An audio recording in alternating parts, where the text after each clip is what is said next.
But I would like to say that it's a great pleasure today to introduce Dr. Tyson Putthoff here, who is with us. Tyson got his, I'm doing this from memory, but I know him pretty well, so forgive me if I get it a little bit wrong. But he has his MA and his PhD from Durham University in England, a very fine university. He also has an MA in Bible Studies from somewhere in the United States. Missouri State. Missouri State, and he has embarked on a very ambitious 4-book project on ontology and the ancient Near East and the Hebrew Bible. I don't think I can do it justice, but at least one of these books came out a few years ago, Ontological Aspects of Early Jewish Anthropology in 2017, and Gods and Humans in the Ancient Near East with Cambridge University Press, just appeared last year. It'll be in print early 2020. In print early 2020, Yeah. but you know when it's already on the website and they've given you a cover. Yeah. And those of you who are in the biz will know when you hit cover and website, you're in the safety zone, and Tyson is there for the first 2 of this very, very ambitious project on the Hebrew Bible. And all I can say is Tyson has brought a lot to the Department of Anthropology, where he serves as an advisor. He's brought a lot to the Schusterman Center of Judaic and Israel Studies, where he's been an active and regular participant. And I'm really happy to introduce Dr. Tyson Putthoff, speaking on the theme Human Nature in the Hebrew Bible. Without further ado. Thank you. Thank you, Alan.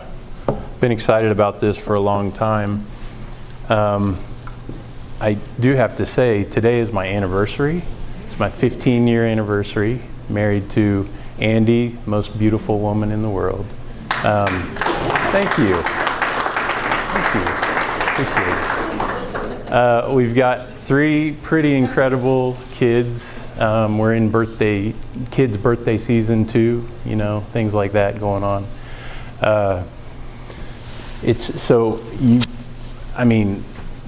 You should feel a little bit privileged. I'm spending lunch with you today. My coffee date is you and not my wife, but no, this is fun. Human nature in the Hebrew Bible. So one thing I like to do when you're researching and writing, you spend your head buried in academic literature. And it's easy to lose sight of what's going on out there, right? At the end of the day, most of us want our research and our writing to leave the university, to leave the academic, the tower, the ivory tower. So one of the things I like to do when I'm researching a topic, and as Alan mentioned, I've been studying this for a long time, is just do an internet search, do a Google search of my topic, key terms, and see what's going on the blogs and discussion sites and Wikipedia, whatever. I did that a while back, and I came across a discussion board. I've since signed out of it for reasons I'll explain. And somebody had already asked, what does the Bible say about human nature? So pretty sort of basic question. And from the looks of it, this was a sincere question, right? The individual was probably approaching it from a Judeo-Christian perspective, just wanted to know some things about the Bible. So I joined this conversation. Not surprisingly, the degree of helpfulness there was a vast range of answers, okay?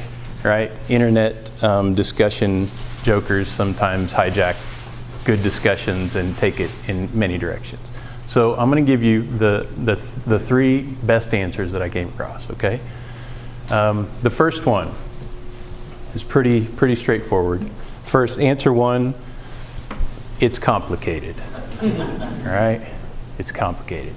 I actually appreciated this answer. The respondent went on to explain, kind of a Sunday schoolish answer, but the respondent went on to explain, hey, it's not that simple. You kind of went through the terms you find in the Hebrew Bible, in the New Testament, having to do with the human, with the mind, the flesh, the spirit, the soul, things like that. So I chimed in and gave some thoughts on it, and I appreciated that answer. Answer number 2, not so helpful, pretty much offensive, and I quote, "Who cares? The Bible is stupid." Okay? Now, you need to know there were some issues with this response.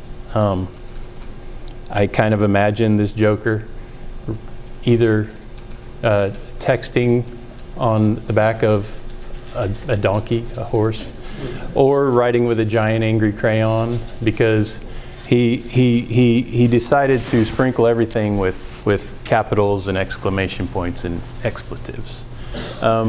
But his answer had some issues. His first line, "Who cares, the Bible is stupid," he left out the S in is, so it auto-corrected to I. He tried to go all caps on stupid, forgot the I. So his actual answer was, "Who cares, the Bible I stooped." Okay?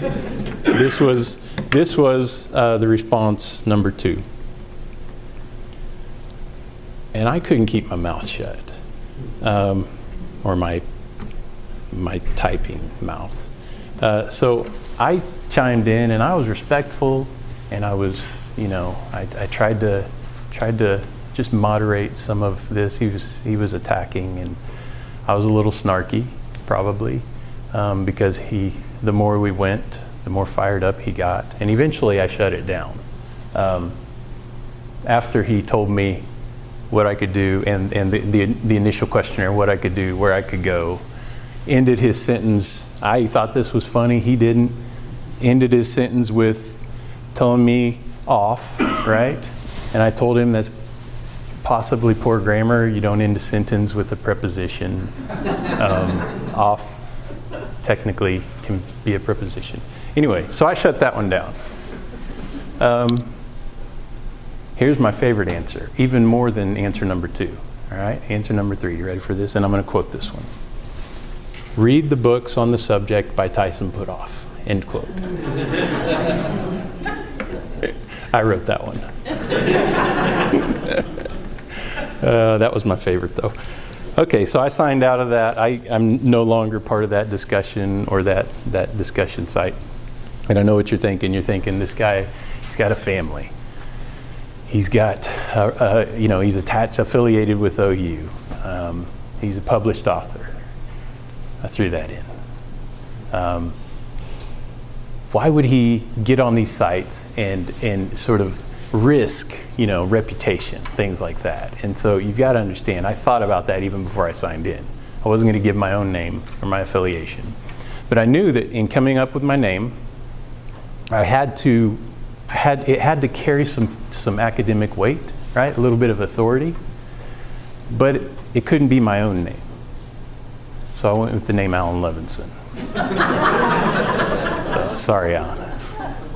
So I'm no longer on the site, though. Human nature and the Hebrew Bible. It's good to know we're not stretching ourselves too thin here, going too ambitious today, right? As Alan said, this talk stems from a multi-volume, multi-year project that I've been engaged in which I explore divine aspects of the human self, the human creature, divine aspects of human nature in the ancient Near Eastern, biblical, early Jewish, and early Christian worlds. I've written 3 books on the subject. One's in print, as Alan mentioned. One's in production. I'm told early 2020. We don't have a specific date, but and then one's forthcoming, also with Cambridge. And what I've found is this: throughout the biblical world, the ancients widely believed the human to have an intrinsic share in the divine, even in our natural condition. There's widespread belief. This belief looked different from one culture to the next, among different sources. But the general conception was that humans enjoyed at least some taste in the divine existence, even in the present life. And let me give you some of my favorite examples, some of the more interesting pieces that I've found. So in Gods and Humans, I've argued that Egyptian myths assert that the cosmos, the world and everything in it, humans included, emerged from the essence of the deities who created it. By virtue of this sort of what I call an ontological kinship to the earth, and then which traces back to the gods, the human possessed in the Egyptian mind a latent share in the divine state, again, even in its present condition. Mesopotamian myths, these are fun. Mesopotamian myths assert that humanity was created from the flesh and the bones and the blood and the body of slaughtered deities in the aftermath of this really bloody, gory celestial battle, after which these deities were torn apart and humans were created from them. So the human body, the sources go on to suggest, was thus a composite of clay from the earth and various aspects of those deities, even in its current condition. The Hittites might be my favorite. Hittites, this mysterious civilization in Anatolia or modern-day Turkey. So just a little context. Hittites, in Anatolia, and the Hittites themselves produced really good metal, right? Really good iron. There's good sources of metal in Turkey. So metal, iron, became fundamental to the Hittite kind of worldview. And even to the point where heaven was thought to be made of this celestial iron. So Hittite myths assert that the goddesses forged, that's the language they use, forging. The two creator goddesses forged the human body from the metal-rich soil found near riverbanks of central and northern Anatolia or Turkey. Comprised of this divine metallic substance, the human thus enjoyed a trace share in the divine state, even in its natural condition. This wasn't a post-mortem thing where people went to heaven and got these really cool bodies. It was right now. So early Jewish interpreters in ontological aspects, I explore them. They would follow this anthropological trend. Philo of Alexandria, for example, looked at Genesis 2, and there's handouts on the tables. I give you some of these texts, just in case you didn't get that yet. Philo looked at Genesis 2:7, which we'll look at, and saw evidence for humanity's composite nature, this divine human composite nature. He believed that what he calls a fragment of the deity pervades the bounds of the body like water in a sponge. Pretty cool imagery. Qumran sectarians, the Dead Sea Scrolls people, believe that having lost their primordial share in the divine glory, they, as a special elect unit, could become the physical space into which God descended during this life, during their worship ceremonies. And in this moment, they could recover the glory that Adam lost in the Garden of Eden. A certain small but influential circle of rabbis believed that during prayer and Torah study, God would re-enter and indwell the human body the way he had once done in the now missing Jerusalem temple, and before that in the Garden of Eden. So that's the early Jewish interpreters. Then there's Paul, our friend Paul, or our frenemy Paul. Paul, in the next book, Divine Embodiment and Pauline Anthropology, Paul believed that humans once enjoyed that glorious state that a lot of his contemporaries believed, but that humans had since lost it. But he also imagined the human as a type of embodied space which could house the divine presence the way a sanctuary, and he uses that language, might house the presence of a god or a goddess. So that's Paul. So the question for today, where do the Israelites or the early biblical writers relate to their ancient neighbors, their Near Eastern predecessors, their successors, and later interpreters? with regard to questions about human nature? That's the question. And I've argued in elsewhere, and I'll try to show today in a much more condensed manner, unless you're free all afternoon, that the biblical writers also believed humans enjoyed a sort of divine human nature, even in its natural condition. When it comes to the Hebrew Bible, there's not a lot that's really clear, except that it's really, as the one internet responder said, it's complicated. This much is clear. For thousands of years, Genesis 1 to 2 have been the prime terrain on which Jewish and Christian interpreters have sought to understand biblical views on human nature. The assumption is that the accounts of humanity's creation in Genesis 1, 26 and 27, and in Genesis 2, 7, and you've got those texts before you, have something to say about humanity's nature. And I happen to agree, and I'm not going to reinvent the wheel, so today we're going to talk about those texts, and we're going to talk about them within the context of the broader project I'm engaged in. Let's look at the texts. So you'll recall from Genesis 1:1 and moving forward, God's been creating the world. He's spent 5 days splitting things apart and populating and decorating and placing his stamp of approval on the created order.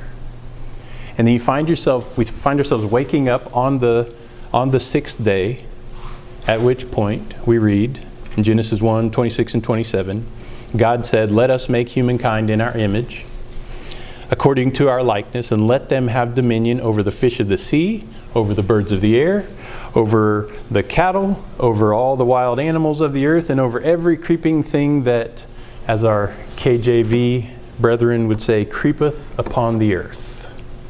Verse 27. So God created humankind in his image. In the image of God, he created them, male and female, he created them. So God goes on to commission his images, these humans, the way an ancient deity would commission and bless a king or a queen, a ruler. And then on the seventh day, this whole creative process comes to its climax, at which point, what happens? God rests. Shabbat. And that's where the first account of creation ends, Genesis 2, chapter 3. The second account picks up, Genesis 2, chapter 4. Not soon after this one begins, we find ourselves encountering another account of humanity's creation specifically. So in 2:7, and you've got that text there too, we read, "Then the Lord God formed the human from the dust of the ground and breathed into its nostrils the breath of life, and the human became a living self." So we find here are two separate accounts, but two corresponding accounts of humanity's incipient moments.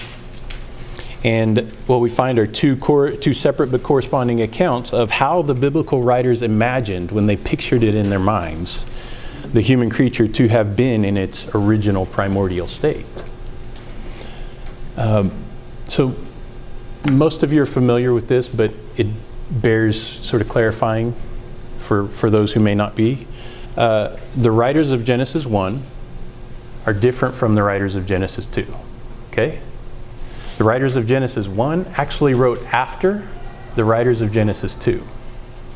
So sometime, who knows, 8th, 10th, 12th, I don't know, 7th centuries, the first group who wrote Genesis 2 came along, and we call them the Yahwehs.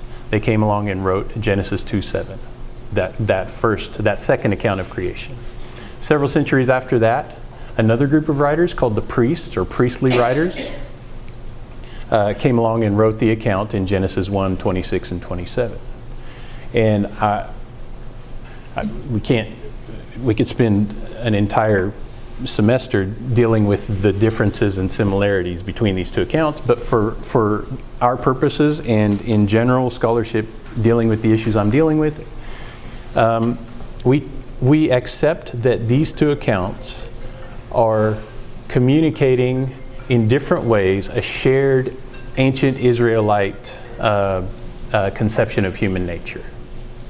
So that's how we're going to move forward. We can talk about issues with that later, but that's that. Let's talk about interpretations. So there are a wide range of interpretations of Genesis 1 and 2 and of the meaning of the image of God, the Tselem Elohim specifically. Over the last decades, though, the consensus view among biblical Near Eastern scholars has become the functional interpretation. The functional interpretation states that the human is God's image in that it is to function and to act on God's behalf. It's to, as a king, God created this image, this human, to go out and act as his emissary. It's a functional, it's a royal interpretation of the image of God and of Genesis 1 and 2. God made the human as his image in that he made it to carry out his rule throughout the world. The evidence for this view is pretty sound. Just a couple of points. One, God resembles an ancient king, decreeing that this or that must be done. Like a powerful king, God decrees several times, let it be so. The 7-day pattern of Genesis 1 follows an ancient custom in which a god or a king would build a temple, and over the course of 7 days, ceremonially initiated or inaugurated, sort of an ancient grand opening ceremony. It's also akin to the Babylonian Akitu festival, in which the ancients would celebrate the new year.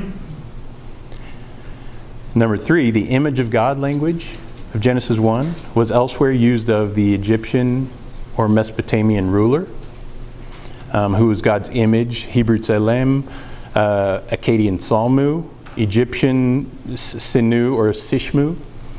And in that, this individual was to, again, carry out the divine rule on the earth. Now I'll say, that's kind of the linchpin of the functional view, and there are a lot fewer references to the kings and queens as God's image than this camp asserts. There are only 6, roughly, in all of the Mesopotamian literature. So, anyway. When functional interpreters step back and look at Genesis 1, 26, 27 within this royal framework, they conclude that for the Israelites, God created humans to be his image on earth in that they were, again, to carry out his rule throughout the world. According to this view, then, Genesis 1 to 2 has little to do with what I would call human nature. It has little to do or nothing to do with what humans are, but instead with how humans are to be. Namely, they're to be or to function as God's emissaries on earth. So here's my interpretation. I happen to agree with the functional interpretation on certain points. It makes sense of the royal aspects of the narrative in the language of Genesis 1 to 2. However, in focusing solely on royal aspects of Genesis 1 to 2, functional interpreters failed to take into account the deeply cultic nature of these chapters. More to the point, they missed the explicitly cultic nature of the image in this context. In so doing, they failed to take seriously the biblical writers, what I suggest is the biblical writer's primary concern, human nature. Following the work of Andreas Schule, Stephen Herring, and another, in a little bit different way, a scholar named Samuel Terrian, I propose what I call the embodied interpretation. And again, I've fleshed this out in more at length and in more detail in Gods and Humans. But my embodied interpretation asserts 2 things. 1, God created the world so that it might be his temple, which functional interpreters agree to be the case, but not necessarily in the sense of his administrative center, but as his home, his place of dwelling, his house. 2, he created the human so that it might be his image, as again, functional interpreters would agree. But in the sense of what we would call his cult statue, that is his physical body on earth. In other words, as a disembodied deity, Israel's God created the human to be a material embodiment of his divine presence in the world.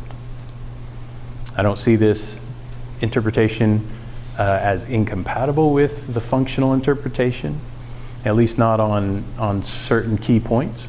But without my embodied interpretation, the functional interpretation is, I would say, incomplete. And it fails to account for the deep anthropological ideas that the biblical writers had in mind, and in the process, it misses the deeply metaphysical implications for human nature that I think the biblical writers sought to communicate in Genesis 1-2. So let's look at the text. First thing, the world is God's house.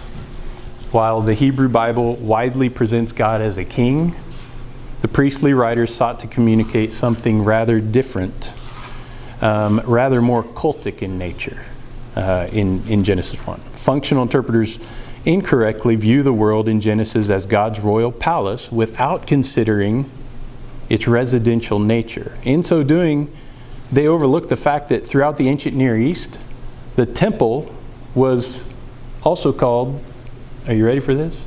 A house. Same terms. In Sumerian, in Akkadian, in Mesopotamia, the same terms were used for temple that were used for house. And I've given a list of the terms. The Hittites referred to the temple as a divine house or a ritual house. Egyptians referred to the temple as a palace or a house, a chapel or a shrine, or the divine mansion. And this is not a surprise, but it's interesting. Given the common belief in the temple as a divine residence throughout the Near East, it's no surprise that the Israelites likewise called God's temple what? House of God. In Hebrew? Anyone? Bethel. Come on, people. Have I already put you to sleep? Yeah. We're just going for the house. That's all we're talking about. For the biblical writers, as for their neighbors, temples and temple building, the temple building kind of motif that we find in Genesis 1, wasn't just about the divine polity on earth. It was also about divine proximity to humankind. That's a pretty good line right there, isn't it? It was also about, in Genesis, God didn't just build a palace from which to rule. He constructed a home in which to dwell. So while the tabernacle and temple later became what would come to be called the house of God, the world in Genesis 1 was God's original place of residence. The priests didn't just see the world as a royal palace or as a place over which their divine king might rule. They saw it as God's home. And their concern wasn't just about God as superior to Babylonian or other deities in the Near East, even if that was part of the narrative. It was also about his nearness to his people. So the question is, if Genesis 1-2 is about proximity and not politics per se, if it's about God creating a house and not just a royal administrative center, then what role does the image play in this mythical complex? That's what we're after, because it's in that where we gain insight into biblical views on human nature. The answer to that question is found in two things, two joint things. How and where God enters his new cosmic temple, and how and where he makes himself present in the world. How does he do that? Doesn't march in through the gates. It'd be cool if he did march through the gates like a king returning from victory in a distant land. He doesn't do it that way. I suggest he does it in, at least for me, a more dramatic way, more metaphysically dramatic, at least. If not, if it doesn't make good make good Hollywood cinema. Pause for a moment. So let's look at the context, the historical context of the text we're looking at. So when a new temple was inaugurated in the biblical world, the image was brought into the sanctuary at near the end of this grand opening ceremony. Not at the very end. That's when the God would enter his or her temple. But it came near the end. Before that, the temple was filled with all kinds of other elements, vessels, utensils, images, engravings, various attendants to keep things working as they were set out to do. And only after all of that was set in place would the deity's statue then be established in his temple. And what do we find in Genesis 1? Follow the flow of the narrative. God's done all the work filling his cosmic temple. And it's not until the sixth day when, according to Genesis 1, 26, 27, the image of God, or what I would call the cult statue, is actually established in the sanctuary, in the temple. So pause for a moment again. In an ancient temple, this type of statue performed a critical role. Ancient deities didn't have bodies, so they would embody physical objects, physical phenomena, whether those were natural, mountains, seas, storms, things like that, or statues, cult images, and that they're all kinds of images, all kinds of physical bodies that gods would come to inhabit and manifest themselves in. But in the temple, the gods came to reside specifically in a cult statue, a statue constructed out of otherwise mundane elements that came to look like what they thought the deity looked like.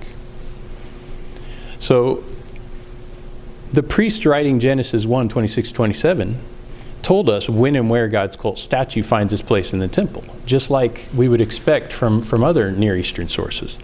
God placed it near the end of his grand opening ceremony on the sixth day, but not at the very end, and he placed it in what they equate with the sanctuary of the temple, the Garden of Eden. But they didn't tell us what happens once it's there, nor did they tell us what role the statue plays in bringing God's presence into his new home.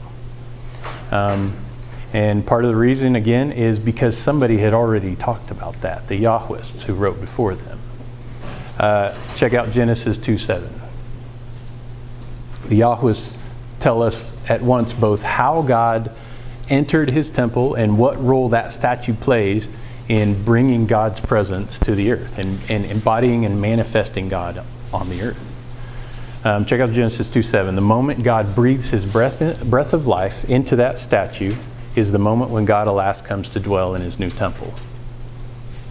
It's at that moment when the disembodied deity becomes embodied in the cult statue, but it's also at that moment when that cult statue, the earthen human-shaped thing, becomes the physical body of God in his new cosmic temple, and the material vessel, the material cult statue bearing the deity's presence in his sanctuary. So here's the objection to that. The objection is that God doesn't actually install himself in the statue, right? He just breathes into it. He airs the balloon up, but he doesn't climb into the balloon, right? But we're moderners. If we think about this within the historical framework within which the biblical writers are operating, everyone in that day understood what was going on when a god did this to a statue. In Egyptian sources, the great god Ra did the same thing. He created and he entered and he brought his sort of human-shaped creatures to life by, get this is a quote, breathing his breath of life, his ta'o-ankh, into, here's another cool item, into the nostrils of the human-shaped statue. A lot of similarities there. And the understanding among Egyptians was that was not that Ra was the wind beneath the wings of the human, was breathing into and filling the balloon. The understanding was that Ra was entering into the statue. Mesopotamian sources, we're not told how so much, like that, the sources dealing with Ra in Egypt, but we're told that the gods would enter their statues after an elaborate mouth opening and mouth washing ceremony, in which the deities would prepare the face, essentially, of the statue that looked like them, so that they could then enter into that statue and give it life. Everyone knew, when they heard an account like what we find in Genesis 2:7, everyone knew that this type of statue, a cult statue established in a sanctuary, did not just represent an absent deity. This type of statue, on the other hand, became the deity's physical body on earth. It gave the disembodied celestial being a material body on humankind, among humankind. We could go through a lot of examples. I don't know, but the biblical writers may have had something in mind akin to what the Assyrian king Shalmaneser I had done in the 13th century BCE. After rebuilding the temple in Ashur, Shalmaneser placed the gods inside the temple. That's what the source tells us. He actually placed the statues of the gods in the temple. In his mind, there was no difference. He then offered up an invitation to Ashur specifically to enter the temple and take his place on the platform on which his statue had been placed. He wanted the god to be there, and he knew that when he did come, he would install himself in that physical body on earth. So when the biblical writers describe God as breathing his breath of life into his cult statue, his Tselem Elohim, everyone knew what this meant. They knew that their God had entered that statue and brought it to life, just like any other deity would enter his or her statue and bring it to life. So here's the point, and here's where biblical views on human nature begin to become evident. When God entered into the cult statue, that cult statue underwent a radical transformation. It was no longer just a lump of dirt, pretty and ornate as it might have been, having been crafted by God. It became something altogether new. It became a living intersection between heaven and earth, between divine and non-divine, and between God and creature. It became, we're told, a living self, a statue that looks like God, acts like God, and with the divine coursing through its bounds, embodied the God on earth. Today we would think of that as a divine human, a demigod. But in the ancient world, in the biblical world, as I've shown elsewhere, that's just what humans were. All right, so let's finish up. Consensus functional interpretation sees the image, and thus humanity, as carrying out the rule of a deity who is, at best, seated on a throne somewhere out there, right? As Gerhard von Rad states in an oft-cited quotation among functional interpreters, and you'll see this cited and quoted a lot, and I'll give you this quote. Von Rad writes, quote, "Just as powerful earthly kings, to indicate their claim to dominion, erect an image of themselves in the provinces of their empire where they do not personally appear." So they erect an image of themselves in the provinces of their empire where they do not personally appear. So man, or humans, are placed upon earth in God's image as God's sovereign emblem. End quote. The functional view states that humans were to live out God's original edict to rule and to subdue the earth as if the king were sitting on his throne in his distant capital city while his emissaries, his images, went out and did the work for him. My embodied interpretation paints a little bit different picture. And the implications of this for how we understand the biblical views on human nature are paramount. The embodied view asserts that yes, humans are God's representatives. The biblical writers seem to believe that. But This embodied interpretation states that God created all humans to be his image on earth, not just kings or queens, or in some cases priests. And it also asserts that in the biblical writers' minds, and this is the key, the human statue was not to go out and act on behalf of a God who was absent. Contra giant in the field, John Levinson, the human was not just, as Levinson states, God's royal stand-in. That's his line, God's royal stand-in. Far from being the stand-in for a God who was absent, the human image in Genesis 1-2 was an incarnation of a deity who was very much present.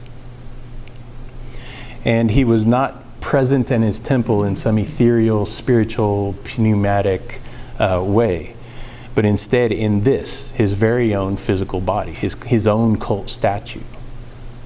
In describing God as having created the human as his image or cult statue, the biblical writers both bring their God near, and they also declare the high value that they seem to think God placed on humanity at the very beginning. Do you guys remember My Buddy doll from the 80s? Yes. Did anybody have one? Trice? Man, do you still have it? I do not. Oh. I never got one. I never had one. I wanted it. You remember the commercial? My gift to you for keeping me away from my wife on my anniversary is go onto YouTube, look up My Buddy commercial. That song will be stuck with you for 2 weeks. That's what you get. My Buddy, does anybody remember it? I'm not going to sing it. But Christy will. Christy will? There. My buddy, one of the lines was, my buddy, wherever he goes, I go. Wherever I go, he goes. According to the biblical writers, humans were not to subdue the earth in some act of propaganda meant to demonstrate the power of their megalomaniac God somewhere out there. They were instead to provide that disembodied God a physical body, within which he might make his presence available throughout his cosmic temple. What we call human nature in the Hebrew Bible and in the broader biblical world, the Near Eastern world, is more accurately, I suggest, you may disagree, more accurately a composite divine human nature. In its original condition, the human creature was imagined to be a mixture of earth stuff, and deity, divine stuff. Not unlike an ancient temple or cult statue, and there are some sources which make a correspondence between humans and how God's drew them out of the earth, and how God's created temples, and how God came to embody and things like that. The human was imagined to be a physical space made of earthly stuff which nevertheless housed the divine essence of God or the gods on earth. So let me put this differently. The human did not exist until both non-divine and divine came together. Human did not exist until the bounded space of the earth creature became vivified by the deity's presence. The human did not exist until the creator deity imparted, as Philo would say, a fragment of himself, a piece of himself to the earthen cult statue. That's what in the minds of the biblical writers the human was and is in its natural condition, and that's what the Israelites envisioned when they thought about these issues. And while this is I guess this is the issue that I have with all of this. So many early interpreters got this. But for some reason, the embodied nature of the biblical human has largely been lost among modern interpreters. I don't know why. I think that one of the reasons why is that the royal functional interpretation, it preaches well. It gives us divine approval to act in power, and we like that. It coaches well. We can act in power, we can subdue, we have impetus to conquer, to rule. It's an exciting interpretation. It's empowering, but it misses the point the biblical writers were trying to make.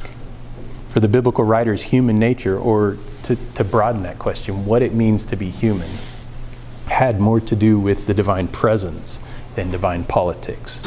Humanity's call in Genesis 1 was not to rule and subdue, as a general would in occupied territory. It was instead to serve and care for, and go look at the terms, the way a priest would in a temple.